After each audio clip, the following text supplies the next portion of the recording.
On our final show for 2021, we look back on the season that was on both 2 and 4 wheels. First up, we head back to April and head to Golden Beach in Victoria, where we look back on the opening 2 rounds of the Yamaha Australian Off-Road Championship presented by MXStore. Then later in the show, we stay in Victoria and head to Winton Motor Raceway in Benalla, where we look back on the tyre-frying opening round action of the Hi-Tech Drift All-Star Series.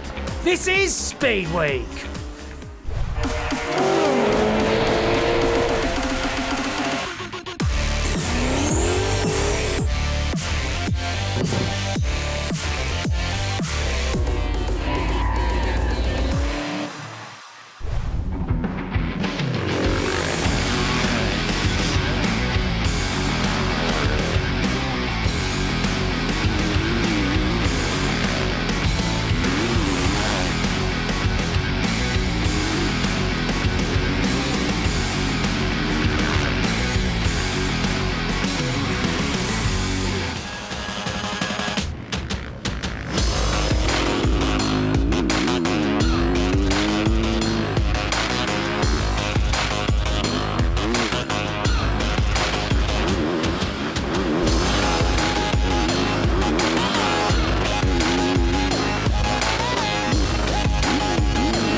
And welcome to the 2021 Yamaha Australian Off-Road Championship presented by MXStore.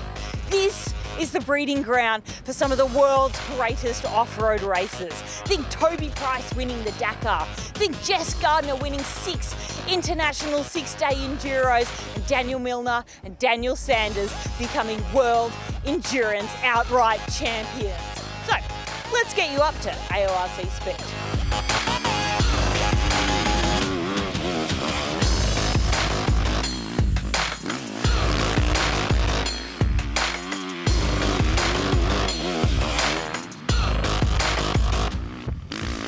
This sport is one of the most unique off-road racing championships in the world. There's 3 race formats: sprints, cross-country and enduro, with multiple classes of varying engine capacities and competitor age. Let's meet our riders. Danielle Milner on a KTM 500 EXCF for the KTM racing team. I think the chance of not lining up for 2021 season would have been if COVID put a stop to it again.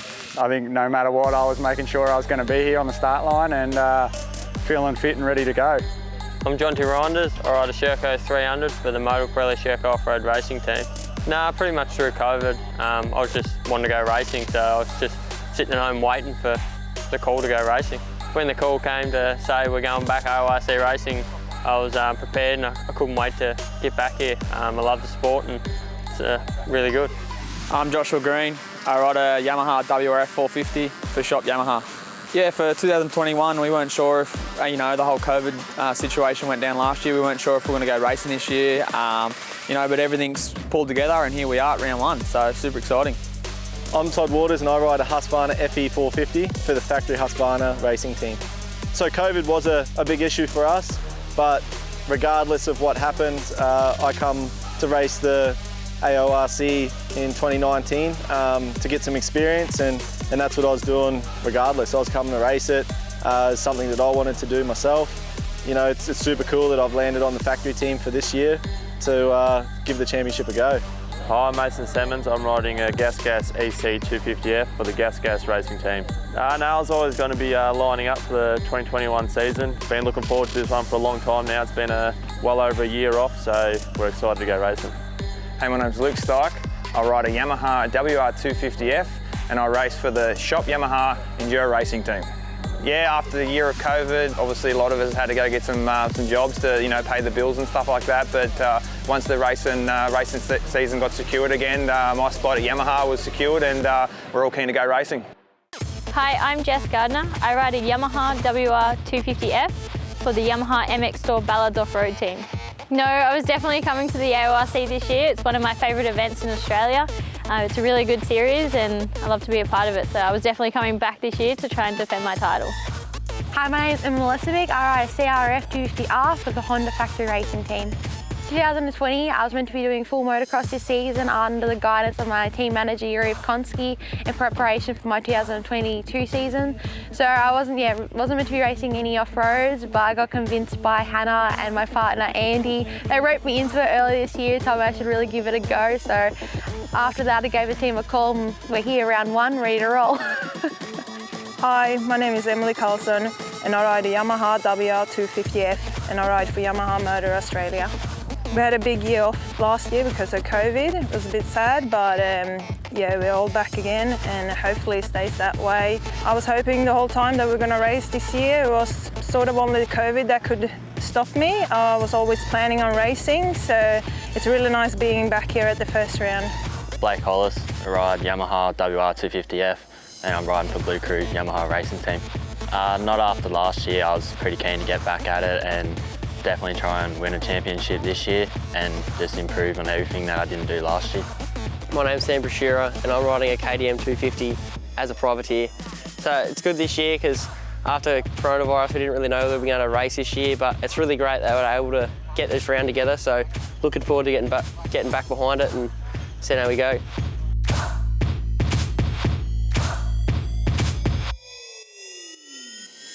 This weekend we kick off with over 300 competitors in 14 different classes in the gnarly sandcastle that is Golden Beach, Victoria. Are we here for swimming? No, we're here for racing. Golden Beach sits about 3.5 hours east of Melbourne, midway down Gippsland's stunning 90-mile beach. We hit the ground running with round one and the first cross country for the season. The riders need to be prepared for 20 kilometres of relentless deep sand, big whoops and aggressive tree roots that will become more of an issue as the race goes on. For cross country, the riders will race for approximately 3 hours. The competitors in each class to complete the most amount of laps in the least amount of time will be declared the winner. Round two on Sunday sees sprints. Sprints is a number of heats of a short course that range from about 9 to 12 minutes, depending on how wide open you keep it.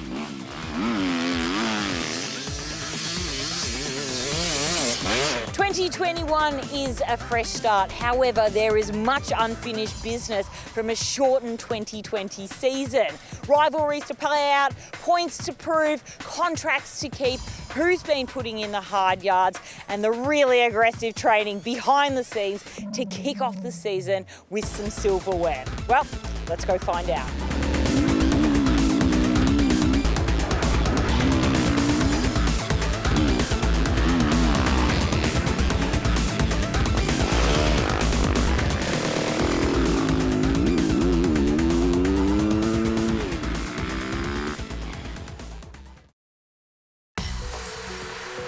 It had been more than 12 months between events due to COVID-19, and whilst it felt like forever to many, the wait to resume off-road hostilities finally came to an end.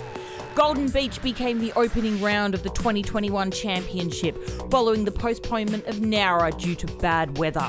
But there was one thing for certain when the teams and riders arrived in Victoria's Gippsland region.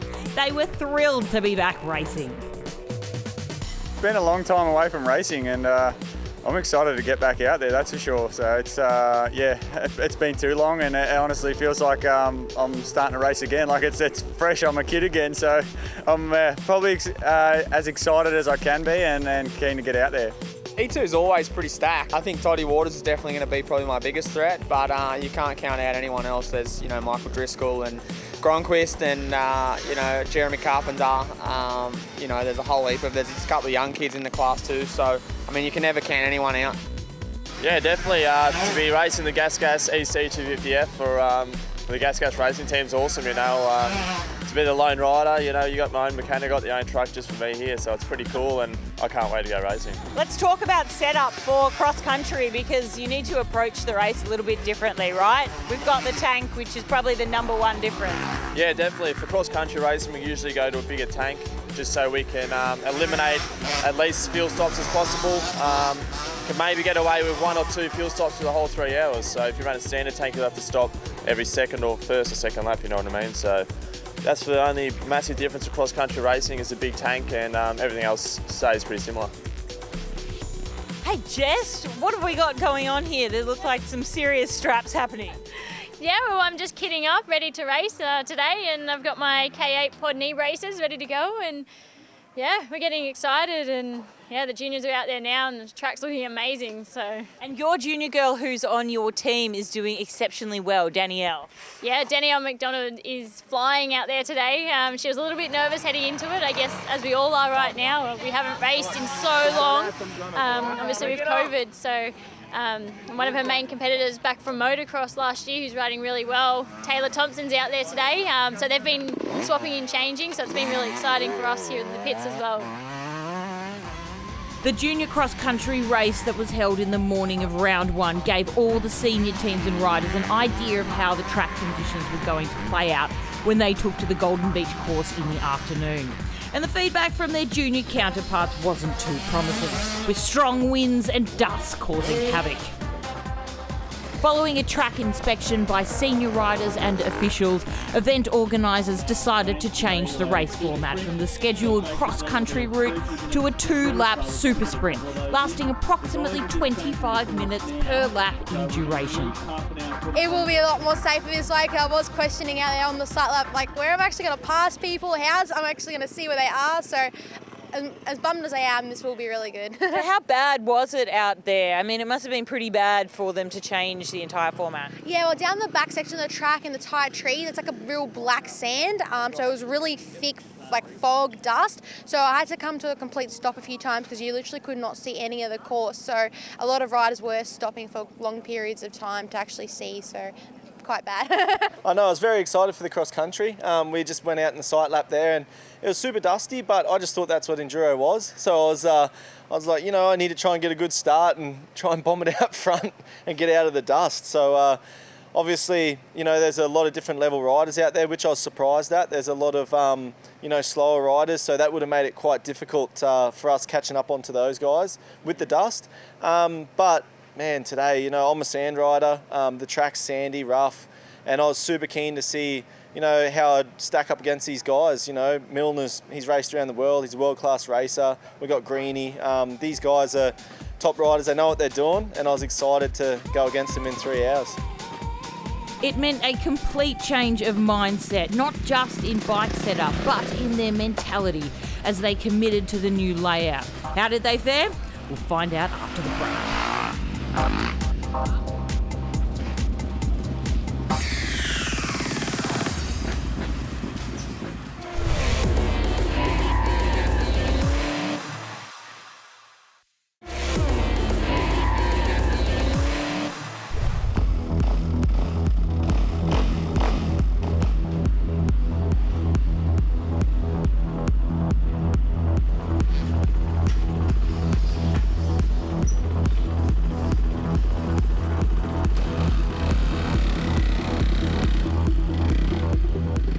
After a change of format from cross-country to a super sprint due to dangerous visibility issues out there on track because of the dust, the riders will now line up solo and depart in 30-second intervals to take on one blindingly fast sprint lap of 20 kilometres to head back to the pits, water themselves, feed themselves, stew their bikes and head back out for another lap. With their mindsets now completely in super sprint mode, the nerves were starting to show for some of the leading contenders as they face the countdown starter to kick off the 2021 season. Obviously done a quick change to the super sprint, so still going to be a massive loop though. I think it's going to be around 25 minutes, so it's pretty much a moto, you know, the motocross, so out in the bush, so it should be good. And how are the nerves?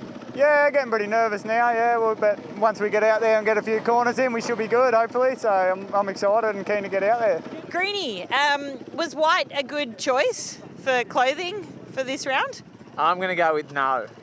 But I don't get a choice, and I look good for photos, so it's all good. Well, we'll check in with you after, because this is a before, and we'll get you after. All right, sweet, thank you.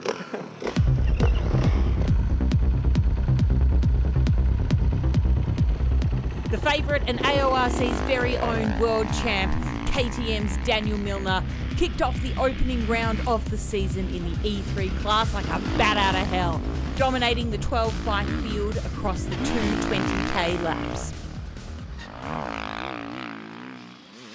His main opposition, Pirelli Motul Sherco's Jonty Reinders on the two-stroke, was the closest rider that could capitalise on any error from Milner should that arise.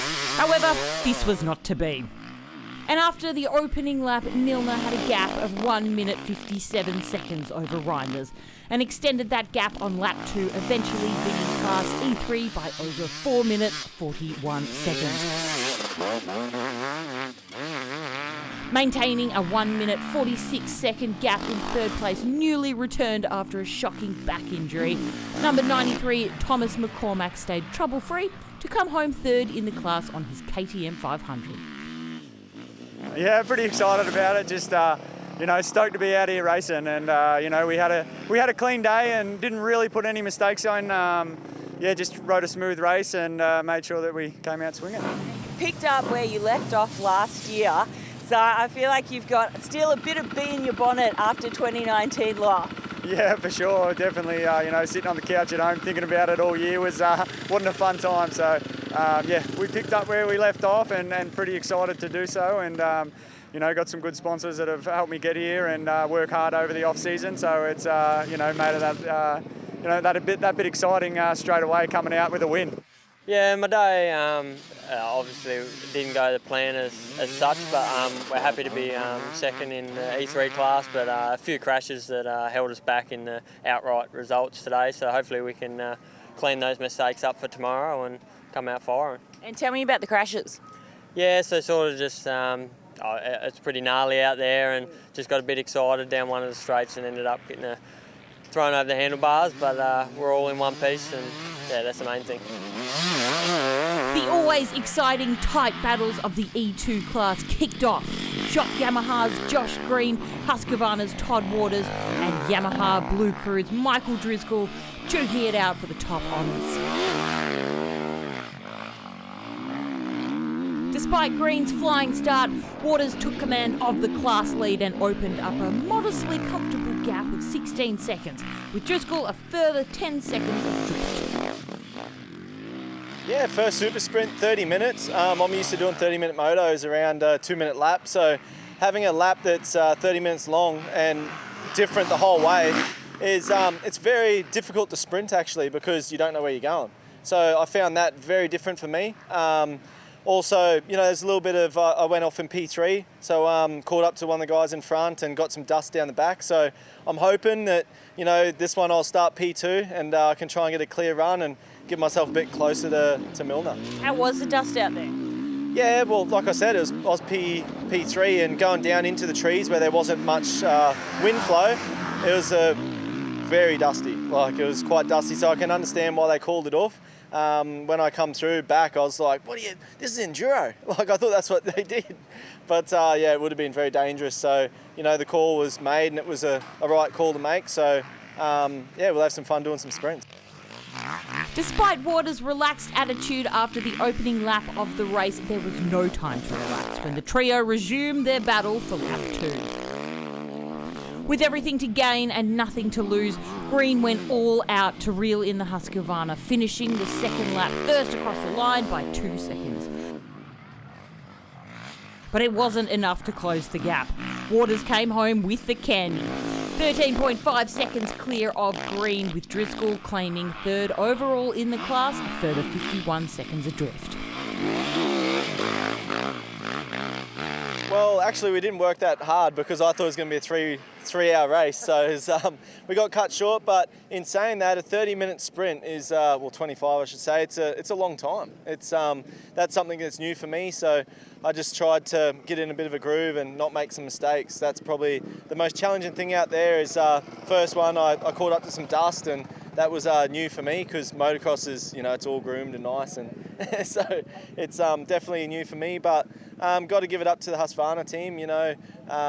Jason, mechanic, just everybody. My fiance Jill's here with a little 3-week-old baby, so it's new times for us and new times off-road, so it's exciting. Yeah, it was a bit of a mix-up with what was going on with the track conditions and stuff. We weren't sure. We went out for the cross-country and it was too dry, so they called it back at sprints. And so it was pretty flat out, pretty busy. First sprint was good. I had a little fall, which cost me. So, but then I regrouped in the second sprint and got the E2 win in that sprint. So it's game on tomorrow. Moving into E1, where the competition got hot quick. The new kid on the block and Gas's first factory AORC rider, Mason Simmons, sprinted away on his MC250F to stake his claim for E1 honours in the opening race. But it wasn't without troubles. Simmons had a few minor crashes during the opening lap of the super sprint, putting it down to lack of seat time in the past 12 months. Yeah, I did. I had 2 little crashes, so that did cost me time. So when I come in, I was like, I don't know where I'm going to be, but to come in with 2 crashes and still be first in class is nice. So hopefully in the next one we can keep it on 2 wheels and see what we can do. Yeah, so talk me through the crashes. What happened? Where'd you come unstuck? The first one was just a little tip over, nothing too serious, and that was in the first half of the track, and then the second half I had a pretty decent one actually. It sort of kicked me off the side and I was running beside the bike for a little bit trying to slow it down, and then just had to let it go and tumbled into the trees a little bit, but got back up and got going again and finished pretty strong, I feel. So yeah, hopefully next one we don't do them things again. So no issues with you or the bike going forward. Do you need to make any changes? I've made a couple changes to the bike, just with the suspension and things like that, just because the track is pretty nasty, you know what I mean? There's a fair few holes and things like that, and tree roots poking through, so, but I'm fine, my body's fine, I just got to, focus. But those minor incidents didn't seem to slow him down, as he maintained his composure during the second lap to take home the class honours. The same couldn't be said for reigning 3-time E1 champ, Shop Yamaha's Luke Stike. He had a frustrating start to his championship defence, unhappy with the setup of his Shop Yamaha entry and not feeling completely comfortable with his pace during the opening lap. Yeah, lap wasn't the cleanest. I had a few mistakes early on, and I just felt like I missed the mark a little bit on the bike setup and that first kind of the track, how it developed and stuff like that. But we made some changes going in the second one, and hopefully we get a better feeling out there. Yeah. And how was it out there in terms of the terrain, the sand, the dust? Yeah, it was not too dusty because the gaps are fairly decent, and I messed that lap up, so I wasn't really catching too much dust. So, but no, the track's getting fair rough, and but yeah, it should be a completely different track this next one. And what changes do you need to make before you head out again? We just made some suspension changes to the bike, so where it should be better. He put in a demonic effort for lap 2, but his efforts fell short with Yamaha Blue Crew's Kyron Bacon consolidating P2 by 17 seconds. The 2019 EJ champ Bacon was like a pig in mud, who in lap 2 squeezed 28 seconds out of his lap 1 time, throwing a spanner in the works for Yamaha factory rider Stike. Let's watch how these rivalries play out and keep your eye on that Bacon. I wasn't really expecting to be that far up there. Didn't really know where I was going to be at coming into a new season. So it's been a while since I've been racing all them guys. So it's good to be racing again. So happy with my result, and hopefully today we can just try to keep it upright and try to stay in that spot. So that's the plan. And what worked for you? Was it preparation? Were you just in a good headspace? The bike feel good? No, bike's feeling awesome now. We've finally got a good setup coming into the year, and had a lot of bike time on the bike now, so feeling good, and keen to get out there. Yeah, exactly right. The second lap I cleaned up my riding just a little bit and tried to stay a bit smoother and keep out of the real rough lines and stuff, and it worked. I didn't lay on the ground like I did twice in the first one, so kept it on 2 wheels and come home with a win. This is Gas's first outing for AORC. How did the bike fare? Yeah, bike was awesome. Jolesy, choice suspension, the bike handling awesome, and my mechanic Jordan has done a ripper job on the bike. So to be able to put the gas on the top step, for its first race is pretty cool. With world champion Jess Gardner in their midst, the battle for bragging rights in EW was always going to be game on. Yamaha MXStore Ballard's Gardner headed into the 2021 season as the odds-on favourite to retain her title. but was facing serious competition from the likes of Yamaha-supported Emily Carlson and Pro MX competitor Honda's Emma Milicevic.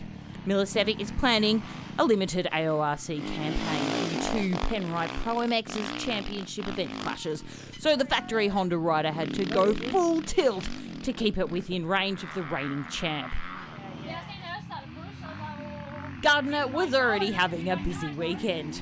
On top of running her own championship defence, her Yamaha MXStore Ballards team was also looking after Danielle Mcdonald and her eventual P1 success in the JG class. With the top female riders being held up by traffic, dust and visibility were also creating major issues. But despite this, Gardner put her best foot forward with a clear 25-second gap to Milicevic for lap 1. Hey mate, that's some serious moto makeup you got there. Yeah, that was tough. Yeah, talk me through it. It looks really tough. Yeah, well the start was a bit chaotic because we didn't really know where to start. Obviously we're meant to run for a cross country and now they changed it to a super long sprint. So yeah, I seen Emma pushing in, who's my main competitor, and I thought, oh, I better go too. So I followed her in off the start, and we had a 30-second gap.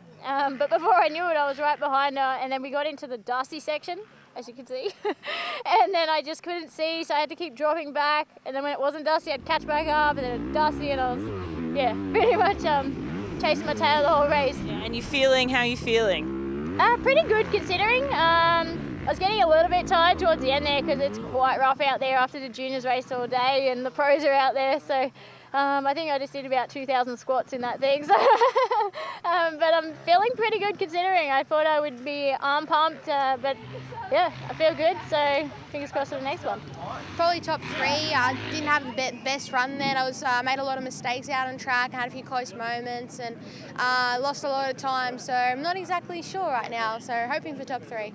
Is this kind of an exciting time to come and check out where you are on the board? Yeah, usually is because just to find out exactly how you went because obviously you're out there on your own, but the timing's not really working right now. So. However, the Honda rider found her rhythm and shaved off 15 seconds for lap 2, getting within 8 seconds of Gardner to finish the round. But Gardner remained untouchable, taking out the opening round for Milicevic by 34 seconds and striking first blood for Yamaha, with Emily Carlson still managing a P3 after a mid-race off. Thank you so much. It was definitely challenging out there for the first round back. Obviously it's been a long time off the bike and it was very physical out there today, so I'm going to enjoy getting in the ocean this afternoon for an ice bath. Oh, you're heading straight to the beach. We are at Golden Beach. Yeah, definitely. We'll be taking advantage of that because it's nice and cold down here in southern Victoria. But yeah, it was a tough day, that first round. Obviously I caught up to Emma in that one, like I said earlier, and yeah, it was pretty dusty. You see my face earlier, but this one I had a nice clean run. The track was a lot rougher because there were so many seniors out there on that rough sand track. So I was just really trying to stay smooth in that one, and yeah, it worked out well for me. Yeah, that's a bit of a bittersweet one, that one. I was riding a lot better. Made some changes on the bike after the first sprint, which was a lot better. But I caught the person in front of me halfway and just couldn't get by. Them wouldn't let me by, so I got really held up for the last 10 minutes or so. So it's a bit hard here, and you lost by 2.7 seconds when you got held up, for 10 plus minutes. So I've got good speed, good confidence coming into tomorrow. Really, I just got to keep building on that. I'm happy with my setup, happy with my bike, considering I haven't done a lot on the off-road side this season. So just keep building, got a long season ahead. So I'm looking forward to it. Yeah, it didn't really go as we wanted. With the first super sprint was a bit tough and had a bit of a crash, and then after that the bike wouldn't start, so I lost a lot of available time there, so lost about 2 minutes there, which was a bit of a bugger. So then for the next super sprint I got seated way back, so had to pass 4 guys and then sitting in the dust. So when I was about to pass the 5th guy, I just hit like a dust wall on one of the straights and couldn't see anything, so I hit a tree just with my bars and went over the bars and had a big one and bent the bars and everything, so it was a bit of a bugger. So definitely wasn't the start we wanted. In the Enduro Juniors EJ class, we tucked into a case of David versus Goliath. Blake Hollis representing the might of Yamaha and the Blue Crew development team against KTM privateer Sam Prashera. Despite a few minor issues when he left the pit area at the commencement of his opening lap, Hollis hit the ground running with scintillating pace, easily setting the quickest time of the class and knocking on the door of a top 10 overall result in 11th. Yeah, it started out not too bad. Made a mistake just in the pit section, which is right at the first section of the test. But I just tried to find a rhythm and stay smooth without crashing, and yeah, I brought it home in 11th outright, first in class, so I was pretty happy with that. I just got to keep it upright and keep it going for the next one. Yeah, it's not a bad start. And what are you doing here? Looks like you're doing some work. Just changing the forks. Didn't feel as comfortable as what I would like in the sand, but I'll change that and see how we go on the next one. Yeah, and is there any other changes that you need to make? And are you making the changes or are your mechanics making the changes? I like this, you're doing it all DIY. I'm making the changes because, yeah, I'm the one riding the bike. I'm the boss man. So, yeah.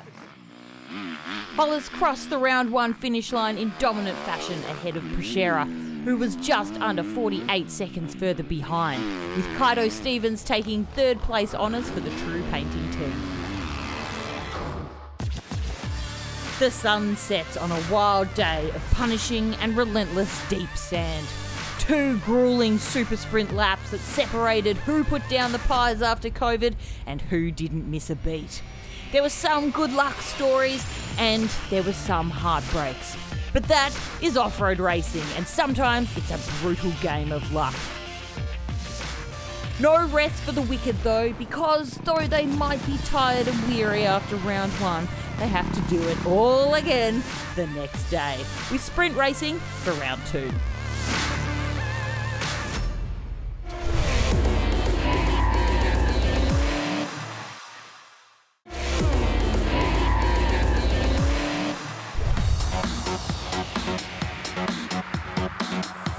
Take control.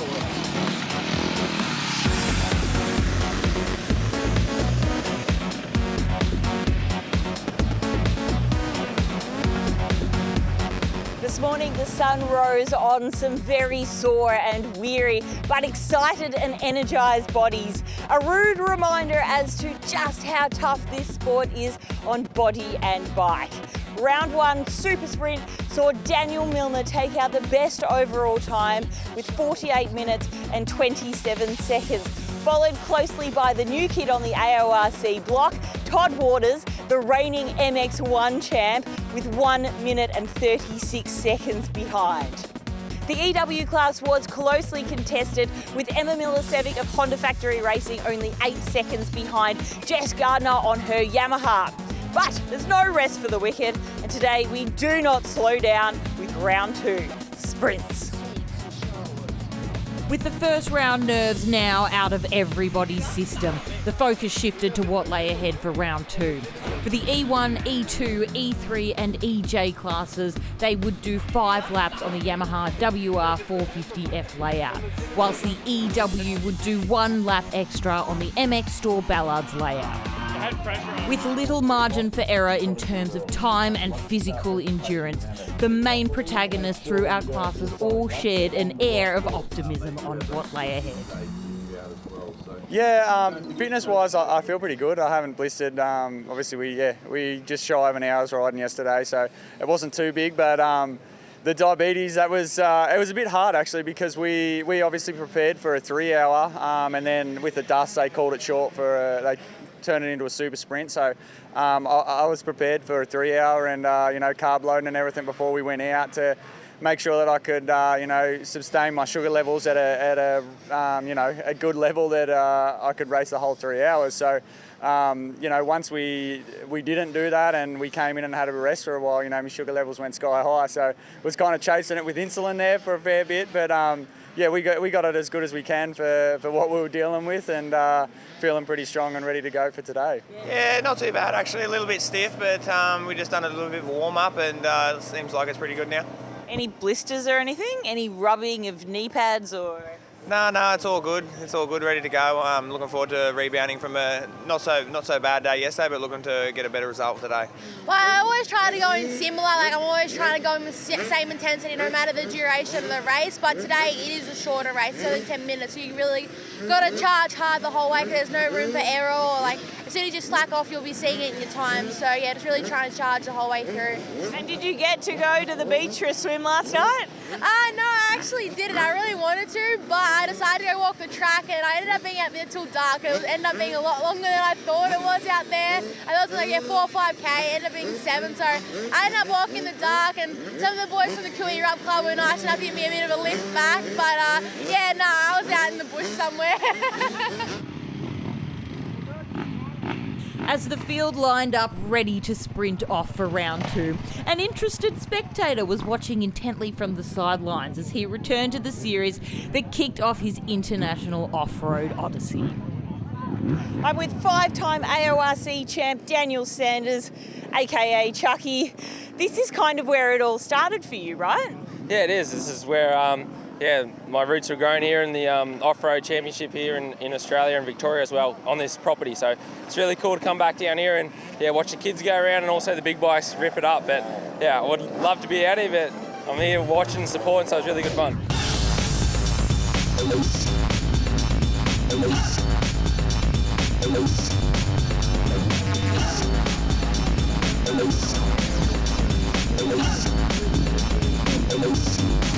Round 2 sees the sprint format play out. Riders depart one at a time at 20-second intervals from fastest to slowest, depending on their recent results. They need to be prepared for high speed, high accuracy, and high intensity as they are at the absolute limit for 7 blistering kilometres in this crazy weather with lots of dust and lots of wind.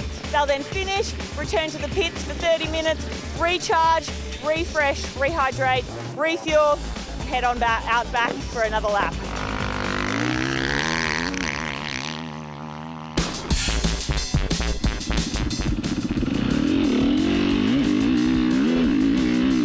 Round 2 saw the seniors take to Yamaha WR450F track, where Danielle Milner once again showed why he is one of the best riders in Australian and international off-road motorcycle racing.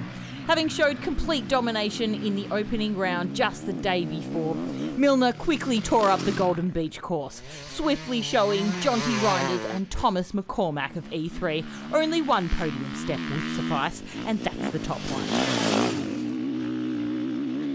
Milner increased his gap on average 30 seconds per lap over his rivals on completion of the 5-lap course, and not even a substantial mid-race off on his KTM would allow the others to catch up.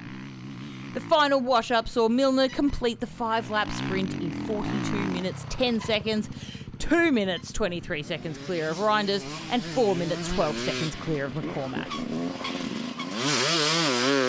Yeah, thank you very much. I mean, it's pretty awesome to be back racing. I'm just excited to be out here and racing and seeing all the faces again, and to come back out on top is it's awesome. I honestly feel like a big relief with the year that we had last year. So just being able to come and win the first 2 rounds is an awesome feeling. Yeah, pretty happy with today's results. Yesterday was pretty tough, so to bounce back, ride a bit more like myself today, but still not quite where we want to be. But on that podium behind Daniel is that's a good start to the series. Yeah, it's been a long 5 years since I've been at the track, and it's just great to be here and having some fun. Yeah, and I mean, you've come back from 2 massive back injuries, so how did you feel going into that race today? I tried not to put much pressure on myself. I did a little tester race a couple of weeks ago and realised I could just, I was worried that I was going to put too much pressure on myself and try too hard, but yeah, I had fun, and I think you guys will see me the rest of them.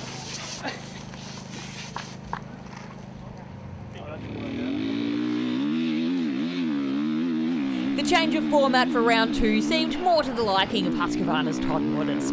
The reigning Penrite Pro MX Thor MX1 champion treated every sandy Golden Beach lap like it was a moto, with the dominant Danielle Milner in his sights for the fastest overall time. For the opening 2 tours of the E2 class, the newbie to Yamaha's AORC, Waters showed what fresh, hungry blood was capable of, setting the fastest overall time upon completing the second lap, and briefly looked like he was set to threaten Milner for the overall top spot. But that was short-lived. On his next out, Waters suffered a tumble, losing time to Shop Yamaha's Josh Green, but only by a slender margin of 1.3 seconds. Not much in the grand scheme of off-road. Although Green again set the quickest time in the fourth sprint after 5 hard-fought laps of rugged and windy terrain, Todd Waters made it a clean sweep by half a minute over Green, who finished 35 seconds further ahead of Driscoll. Jeremy Carpentier came home in fourth place, showing a strong mindset to put aside his partner Jess Gardner's own issues, and in fifth came Stefan Granquist. Toddy Waters on the Husqvarna, congratulations. A really strong effort from you this weekend. You've really showed the ARC boys how it's done. Well, not really, because, Milner smoked me this weekend. It was, I thought he dropped it in one of them, and I won that stage, and then I dropped it the next one, and he smoked it. So hats off to Dan, he's riding insane. Like, it's I've got some homework to do, but overall I'm pumped. Like, it's interesting, and I'm loving it. I'm pretty tired, to be honest. It was a pretty brutal weekend. The track was pretty gnarly, so I'm happy to get through that. It was quite fast and very motocrossy, which suited Toddy well. So I'm happy with my result. I'm happy where I'm at, and looking forward to next round. Yeah, I was stoked to come away with P3 in the class. I got Todd Waters and Josh Green. They're riding exceptionally well. But today was super tough. The track got super gnarly, and it was heaps of fun though. Probably the most fun I've ever had on the dirt bike. But now I'm just happy to come away healthy in one piece. That's just spraying you. What? No, I'm out. Surely.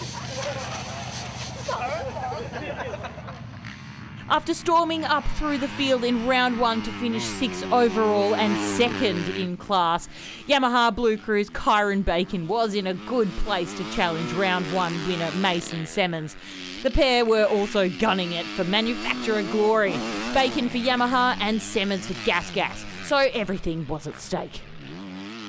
For lap 1, Bacon drew first blood, setting his benchmark around 5 seconds quicker than Semmons, no doubt striking fear into the Gas team and into fellow Yamaha rider Luke Stike, who was 10 seconds adrift of Bacon. It was game on from here in. Semmons, Bacon and Stike riding at absolute max capacity.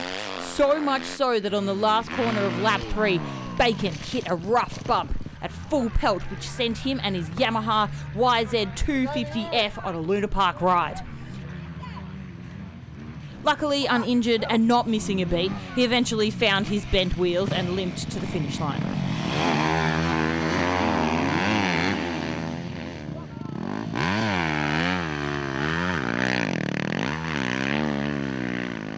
Kyron, we just saw a monumental stack on the last corner of the seniors track for your second sprint out.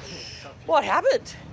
Oh no, I had a good start coming into the second sprint, but I felt good coming towards the last section of the track, and hit a bit of a bump after a bit of a straight, pretty much the last corner of the track. So I don't know, not quite sure what happened, but the bump had a bit of a kick on it, and the back's gone up, and bike's cartwheeled and I've gone over the bars. So definitely was a bit scary, but.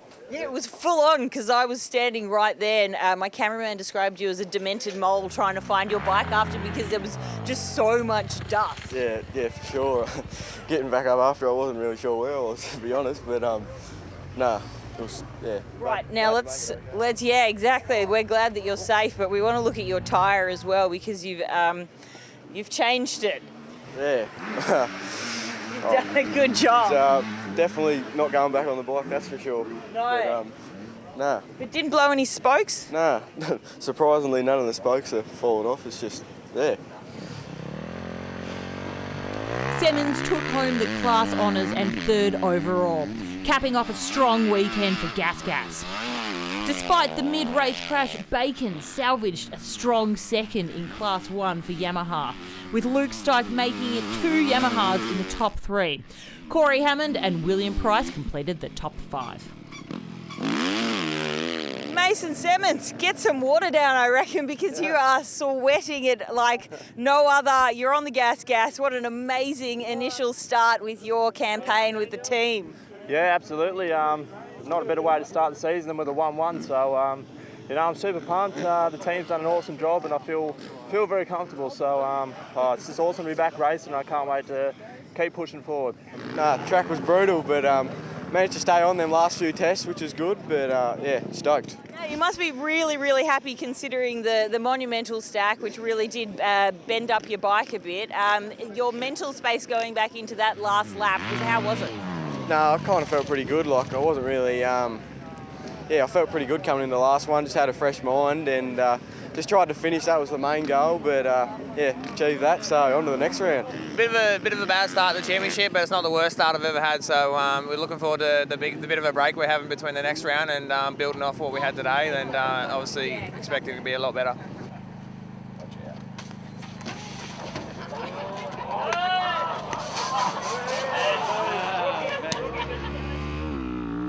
Class EW saw the women race on the MXStore Ballards course over a 6-lap distance, with Jess Gardner stamping her authority fast. She opened up a gap of almost half a minute over Emily Carlson and Honda's Emma Milicevic, with the pair separated by a bare margin. For Carlson on her Yamaha, it was eyes on the prize and redemption after crashing midway through the opening lap of round 1. Positions remained the same after 2 laps, but then the pendulum started to swing into the favour of Milicevic and her CRF 250R. Carlson suffered a mishap on lap 3, allowing Milicevic to move up into 2nd place. And then the unthinkable happened. Despite all her experience and skill, Gardner clipped a tree root near the end of the 4th lap and crashed hard, fracturing a shoulder blade. She was able to get her bike back upright and underway, but would now have to battle on with a severe physical disadvantage. The unfortunate moment left the door open for Carlson and Milicevic, which they gassed through as Milicevic took the class lead at lap completion. From there, Milicevic just had to stay out of trouble. Easier said than done in those conditions, but she took home the round win by 18 seconds over Carlson, who finished in P2. Her world champion rival Gardner managing to fight through the pain to salvage a 3rd place overall. Most would be happy just to have made it to the finish, but for Jess, the realisation she'd been beaten after making an out-of-character mistake took its toll emotionally. Emma Milicevic on the Honda Factory Racing Team. Congratulations, you just took out P1 in EW outright overall. Woohoo! Thank you so much. I started off with a bit of a rough day, but a few crashes and stuff, but I smoothed it out and just tried to, just keep it upright for the day. It was really rough out there and challenging, and yeah, it was a really good day. Oh yeah, it's been a couple of crashes again today, so I don't know what's going on. It's just stressing too much, I think, and get into race mode again. I struggle with nerves. I've done it for that long, but I still get really nervous, and then that gets the better of me sometimes. My friend, I see some tears. What's going on? I was having a really good day. You would have seen the first 3 times I won the first 3 sprints, and I went down really hard in the 4th sprint. You can see I've got a towel taped under my shoulder so I could hold on to the handlebars. And yeah, it's been pretty tough. I think I'll be going to the hospital after this to see what I've done, but yeah, my shoulder's locked up, so yeah, I wanted to keep some valuable points. Obviously, I had a decent lead, so yeah, I was just trying to ride out there, but I'm in a fair bit of pain now.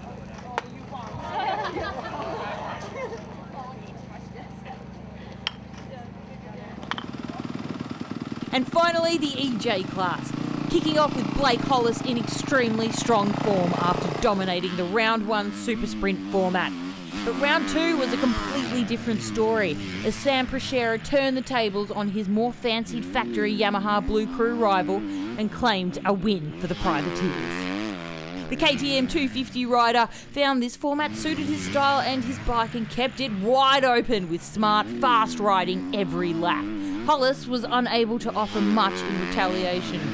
The end result was Prashera finished a clear 44 seconds ahead of Hollis and Cody Stevens, Riley McGilvray and Kobe Wolf completing the top 5. Sam Prashera, you've taken out the EJ class for round 2. Congratulations, you must be stoked. Yeah, pretty happy with it. Yeah, last year wasn't too good, but worked hard in the off season and it's finally paid off, so I'm real happy with it. But yeah. Lots of training, and how did you find the track out there today? Yeah, it was pretty rough, but I'm used to sort of riding in them conditions, so really happy with it. Round 2 wraps with a Milner masterclass, topping the overall standings, followed by a reigning Pro MX champ Todd Waters from E2, and in third, E1's Mason Semmons.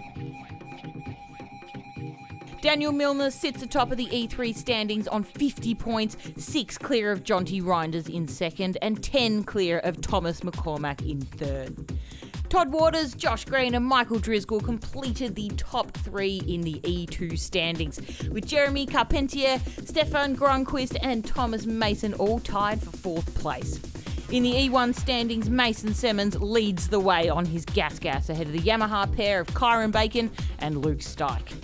In EJ, Sam Prashera and Blake Hollis equally share the top honours, with Cody Stevens sitting just 7 points behind in 3rd place. In EW, it's Emma Milicevic who is the surprise leader over the reigning champion Jess Gardner. The Honda rider leads by a slender 2 points heading into the next round, with Emily Carlson sitting 3 points behind the multi-time champion. Sadly, that was as far as the AORC would get this year. Within weeks of the championship approaching Kyogle for rounds 3 and 4, COVID would strike again with a vengeance, forcing the postponement and eventual cancellation of the championship for the 2nd year in a row. The good news, however, for off-road fans is the championship is back, bigger and stronger in 2022, with a 12-round calendar visiting 6 locations throughout the year. The season kicks off in March at a venue to be confirmed soon, with round 2 being held in Mackay, Queensland in early April.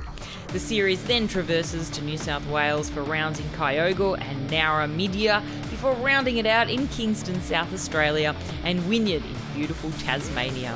Head to aorc.org.au to bring yourself up to speed with all things AORC. And in the meantime, keep it pinned, stay safe, and we look forward to you joining us on the 2022 Championship Trail in a few months' time.